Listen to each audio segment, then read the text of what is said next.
भारत का इतिहास प्राचीन समय से ही न जाने कितने रहस्यों से भरा है। भारत अपने अनुकूल भौगोलिक परिस्थिति के कारण प्राकृतिक संसाधनों से परिपूर्ण रहा है। यही कारण रहा है कि भारत से व्यापार करने के लिए अरब व्यापारियों और यूरोपियों में होड़ लगी रहती थी। वास्को डी गामा, पुर्तगाली नाविक, वो पहले शख्स थे जिन्होंने भारत तक पहुंचने वाले समुद्री मार्गों को खोज निकाला था। वो 17 मई 1498 को वर्तमान भारतीय राज्य केरल में कालीकट के पास कप्पकदावु पहुंचे। कोलंबस भी भारत तक पहुंचने का समुद्री रास्ता खोजने निकले थे, लेकिन वो अमेरिका जा पहुंचे। लेकिन आपने बचपन से किताबों में या इंटरनेट पर पढ़ा और सुना होगा कि भारत की खोज वास्को डी गामा ने की थी। यह एक हद दर्जे की बेवकूफी है।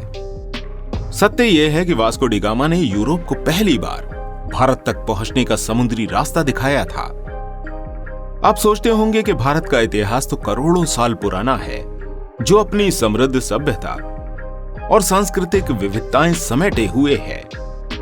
जहां सिंधु घाटी सभ्यता, वैदिक काल, महाजनपद, मौर्य साम्राज्य, गुप्त साम्राज्य आदि ने हजारों सालों तक भारत की गौरवशाली गाथा लिखी है, तो फिर आखिर कोई भारत की खोज कैसे कर सकता है? भारत के लोग खुद से बुद्धिमान हैं, जो अपनी मेहनत और काबिलियत के दम पर पूरी दुनिया में भारत के नाम का लोहा मनवाते हैं। ऐसे में किसी को भारत की खोज करने की जरूरत नहीं है। दोस्तों, आपको बता दें कि उस समय मसालों जैसे कि दालचीनी, काली मिर्च, इलायची आदि के लिए भारत बहुत मशहूर हुआ करता था, जिस वजह से यूरोप के बाजारों में कच्चे माल को प्रिजर्व करके रखने के लिए भारत के मसालों की भारी मांग थी, जो अरब देश के व्यापारियों द्वारा बेचा जाता था। यूरोप के लोग भी भारत से मसाले डायरेक्ट खरीदना चाहते थे। उस समय भारत से व्यापार के लिए मशहूर खैबर दर्रा का प्रयोग किया जाता था, जिन पर अरब के व्यापारियों का एकाधिकार था, और साथ ही जो काफी खर्चीला और कठिन रास्ता भी था। वहीं दूसरी ओर हिमालय की श्रृंखलाएं हैं, उस दौर में जिसे पार करना असंभव था। इस मुख्य कारण ने यूरोपियों को समुद्र के जरिए भारत आने पर मजबूर किया। 1492 में जॉन ने एक पुर्तगाली बेड़े को नाविक राजकुमार हेनरी की नीति का अनुसरण करते हुए भारत भेजने की योजना बनाई, ताकि एशिया के लिए समुद्री रास्ता खुल सके। उनकी योजना अरब के मुसलमानों का वर्चस्व कम करना था, जिनका उस समय भारत समेत कई पूर्वी देशों के साथ व्यापार का एकाधिकार था। इस अभियान के नेतृत्व के लिए एस्ट्राबो डी गामा को चुना गया, लेकिन उनकी मृत्यु हो जाने के बाद वास्को डी गामा को इस अभियान का नेतृत्व दिया गया। वास्को डी गामा भारत के इन समुद्री रास्तों की खोज करने के लिए अपनी इस ऐतिहासिक यात्रा पर निकल पड़े।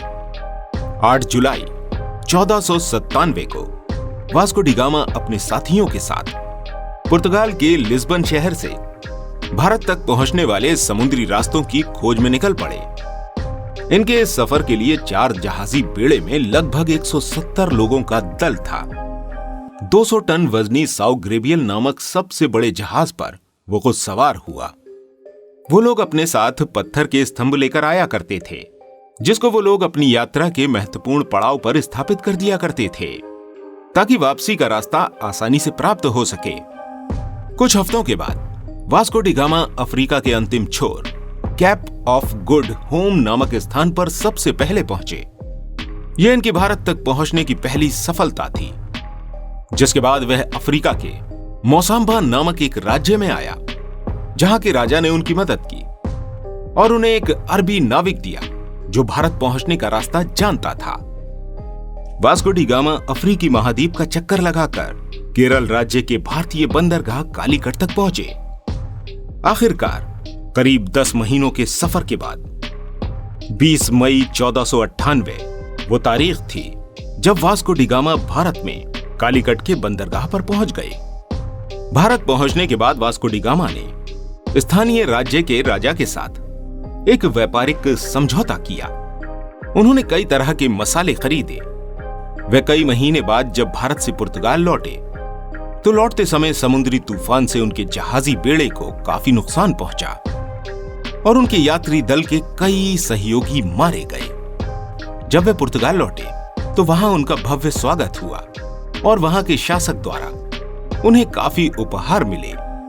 अगली बार जब वो भारत आया तो उसने कालीकट राज्य पर हमला कर कत्लेआम और लूटपाट की।